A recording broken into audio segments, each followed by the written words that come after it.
Aujourd'hui, on va parler des aliments interdits si vous voulez perdre du poids. Bon, déjà, petite précision, désolé pour les lunettes de soleil, c'est juste que je suis à Los Angeles, il y a du soleil et que si je les mets pas, je suis obligé d'avoir les yeux très pliés et c'est pas agréable. Oui, c'est moi qui l'ai dit, les gars. Voilà, c'est Jacopo, il m'a dit t'es moche, donc mets les lunettes. Non, Bref, on va partir sur 10 aliments interdits quand on souhaite perdre du poids. Et quand je dis perdre du poids, bien sûr, c'est perdre du gras. Je vous dis tout de suite, on va pas parler des choses que tout le monde sait, par exemple les sodas, le pain blanc, voilà, les choses, les fast-food, les choses comme ça, parce que bien sûr que vous le savez, vous suivez Bodytime de manière assidue, vous êtes au top et vous savez tout ça. Je vais plutôt essayer de vous parler des aliments où on peut croire qu'ils sont bien bons pour la santé, notamment pendant un régime, et en fait, eh ben, ça nique les résultats, pardon de l'expression. Donc bien sûr, quand je dis c'est interdit, je mets ça dans le titre, ça veut surtout dire qu'il faut en manger le moins souvent possible quand on cherche à perdre du poids. Quand l'objectif il est différent, c'est toujours à adapter. Donc j'ai noté tout ça et c'est parti. Donc juste encore une fois, ça ne veut pas dire que vous devez complètement arrêter, supprimer de l'alimentation, juste vous devez savoir que l'impact que ça a sur votre organisme, sur votre corps. Donc première chose, ça va être le pain de mie complet ou même le pain complet d'une manière générale. En plus, je voulais revenir un peu là-dessus sur les précisions parce que souvent nous quand on dit avec Alex, prenez des choses complètes, par exemple le riz, les pâtes, le pain complet à la place du pain blanc, du riz blanc, des pâtes normales. C'est vrai, c'est un peu plus intéressant, mais c'est pour d'autres choses, c'est-à-dire que le nombre de calories est pratiquement le même entre le pain complet et le pain blanc. L'indice glycémique est pratiquement le même. Après, le pain complet va être plus intéressant parce qu'il y a un peu plus de fibres, ça va être un peu plus rassasiant, donc normalement on va en manger un peu moins. Donc si on doit manger 100 grammes de l'un ou de l'autre, il faut se diriger vers le pain complet. Par contre, d'une manière générale, il faut quand même éviter le plus possible de manger du pain. Ça reste quelque chose qui reste calorique et avec un indice glycémique assez haut. Donc voilà, ne vous croyez pas par exemple que si vous mangez du pain de mie complet au petit déjeuner, ce soit très bon pour la santé et très bon dans un objectif de perte de poids. C'est vraiment chaud aujourd'hui, c'est de la frappe. Hein. Donc voilà, toujours pareil, vous pouvez en manger de temps en temps, mais il ne faut pas croire que c'est un aliment qui vous aide en cas de régime. Ensuite, deuxième chose, c'est un peu le même principe, ça va être les jus de fruits et les smoothies. Pourquoi? Parce que les gens ils partent du principe que parce que c'est des fruits, c'est bon pour la santé. Non, parce que le problème c'est que c'est très calorique. Pour faire un jus de fruits, il faut par exemple 5 à 6 oranges pour faire un jus d'orange. Donc imaginez si vous aviez mangé 5 ou 6 oranges, ça fait quand même beaucoup de calories, beaucoup de sucre. Et sauf que là en plus vous n'avez pas les fibres, donc vous n'avez pas l'effet rassasiant. Donc tout ce qui est jus de fruits, smoothie, quand l'objectif c'est de perdre du gras, c'est vraiment pas une bonne solution. Parce que c'est pas rassasiant, ok ça désaltère un peu, mais vous avez aussi beaucoup de sucre dedans. Alors certes il y a quelques avantages comme les vitamines, c'est toujours mieux que de boire un soda, mais c'est pas le top. A l'inverse, vous pouvez manger par exemple des fruits à la place. Si vous mangez un fruit, c'est-à-dire une orange, une banane, vous avez moins de calories que si vous buvez un jus d'orange, et pourtant c'est bien plus rassasiant. De la même manière aussi, ça m'amène au point numéro 3, faut que je le retrouve, où ça va être les fruits secs.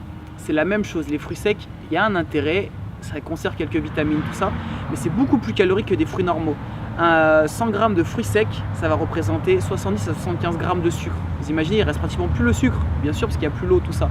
Donc si vous voulez le même effet rassasiant que 100 g de fruits normaux, de fruits frais, vous allez manger beaucoup plus de calories. Donc tout ce qui est fruits secs, ça peut être intéressant, mais c'est vraiment à comprendre l'idée que ça reste très calorique et que du coup, quand on veut perdre du poids, c'est pas la meilleure solution. Tout ce que je dis là, c'est dans un objectif de perte de poids, d'éliminer du gras, parce que comme je dis, il y a d'autres avantages. C'est la même chose que les oléagineuses. Je suis désolé, je déteste ce mot, j'arrive pas à le prononcer correctement, mais tout ce qui va être amandes, noix, tout ça, c'est intéressant pour la santé. Ok, c'est des acides gras saturés, vous pouvez en manger. Nous par exemple dans Beauty Time, on leur dit d'en manger 5, 6 le matin si elles prennent pas d'oméga 3 par exemple. Mais ça reste aussi très calorique. Et une personne qui pense que parce que les amandes ou les noix c'est bon pour la santé, elle mange 200 grammes, c'est énorme. C'est pratiquement que du gras, ça représente énormément de calories. Donc quand on veut perdre du poids, il faut savoir ce qui est bon pour la santé, mais il faut aussi quand même avoir conscience du nombre de calories que ça a, de l'impact que ça aura sur votre organisme. Et si vous mangez une journée, que vous mangez 1 kg de noix, ce ne sera pas bon pour l'objectif d'une perte de poids. La même manière aussi pour les fruits, on voit souvent, on dit oui les fruits c'est bon pour la santé. Les fruits ça reste quand même calorique et certains, notamment c'est un peu plus calorique que les autres comme les bananes, tout ça. Et si vous en mangez en grosse quantité, vraiment énormément, dans un objectif de régime, c'est pas la meilleure solution. Les légumes seront moins caloriques, donc on peut plus s'orienter sur les légumes. Et même dans certaines catégories de légumes, il y en a qui sont à éviter comme la betterave, les carottes, tout ça. Bien sûr que ça reste toujours plus intéressant, comme je vous l'ai dit, que des pâtes ou quoi que ce soit, mais ça reste un peu calorique pour des légumes. Ensuite, on va passer au yaourt et au laitage. D'une manière générale, les laitages, vous savez que c'est à éviter. J'avais fait une vidéo là-dessus, donc je ne vais pas revenir plus en détail, mais en gros, vous savez que c'est à éviter, et même ceux qui sont à 0%. On dit par exemple des fois dans un régime, et même nous bien sûr, prenez un laitage 0% par exemple en dessert. Vous pouvez prendre un laitage végétal si vous préférez éviter les laitages animal. Mais même si c'est écrit 0%, ça ne veut pas dire qu'il y a 0% de sucre, ça veut juste dire que c'est 0% de matière grasse. Et souvent, ils sont obligés de rajouter un petit peu de sucre pour pouvoir que c'est quand même un goût intéressant. Donc si on vous dit, vous pouvez prendre un laitage 0%, c'est bien. Mais le problème, c'est que souvent dans l'idée des gens, ils disent parce que c'est 0%, je peux en manger à volonté. Je suis au régime, donc je vais manger par exemple 2 yaourts 0% au lieu d'en manger un seul. Si j'avais mangé un truc qui n'était pas 0%. Et c'est ça où c'est mauvais. Même si c'est 0%, ça contient des calories, c'est toujours mieux qu'un autre. D'accord, ils ont enlevé le gras, mais il y a quand même des calories, il y a quand même du sucre dedans. Donc il ne faut pas en abuser et il ne faut surtout pas en manger plus en pensant que c'est bon pour la santé. Même manière, même chose. Et là, c'est là où ils sont très forts les industriels, mais c'est sur les céréales, on va dire light. Les céréales au petit déjeuner, il y a plein de marques là-dessus qui disent qu'ils sont bons, tout ça. C'est quasiment aussi calorique et aussi sucré que tous les autres céréales que vous avez sur le marché. Juste vraiment, ils font à peine un effort, ils enlèvent un tout petit peu de sucre et ils disent que c'est light, ils disent que c'est bon pour la santé et c'est pas du tout le cas. Et la personne qui va manger ce genre de céréales, elle va penser ok c'est bon, je peux en manger un peu plus et au final elle va certainement manger plus de calories que si elle allait manger des céréales normales. Pour le petit déjeuner, je vous conseillerais plutôt par exemple des flocons d'avoine où là d'accord, les calories vont être intéressantes et en plus c'est un effet bénéfique sur la santé. Ok, j'avoue, c'est pas super bon, mais ça, vous pouvez checker des recettes. Capucine, elle a fait plusieurs recettes sur la chaîne. Par exemple, on a fait aussi avec Lucille Overnight Bowl, je crois. Non, c'est Capucine qui avait fait ça. Lucille, elle avait fait une autre recette, bref, pour le petit déj. Le bowl cake, voilà, c'est ça. Merci. Donc, merci à Lucille et Capucine. Et voilà, vous pouvez checker ces recettes et au final, ça le rend quand même assez bon et ça fait un bon petit déjeuner.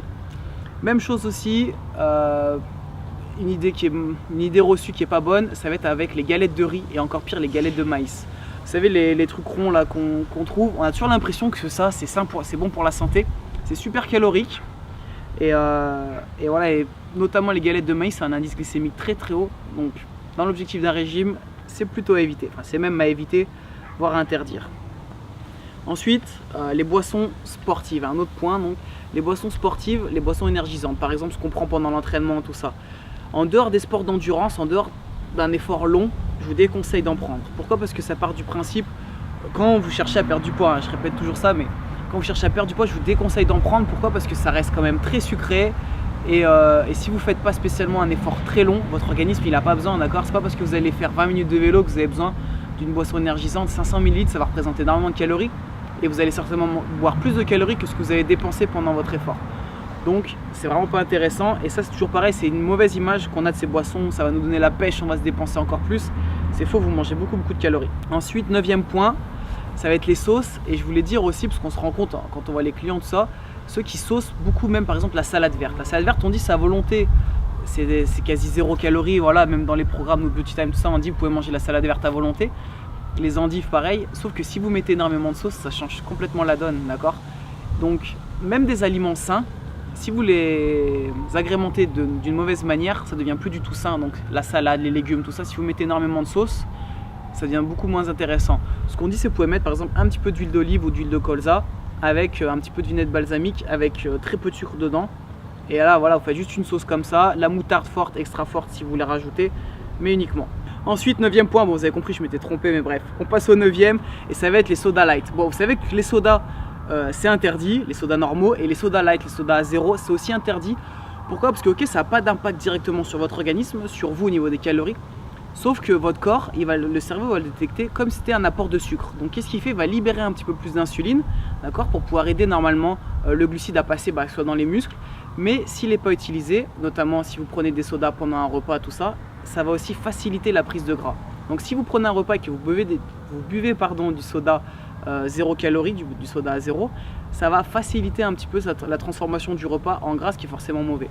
Et ensuite, deuxième chose en plus, c'est que j'ai pas retrouvé l'étude précise, mais j'avais lu que si vous buvez des sodas zéro, tout ça, on a tendance à manger plus, ça augmente un peu l'appétit, ça donne faim, notamment le goût sucré, tout ça, il donne faim, il ouvre l'appétit.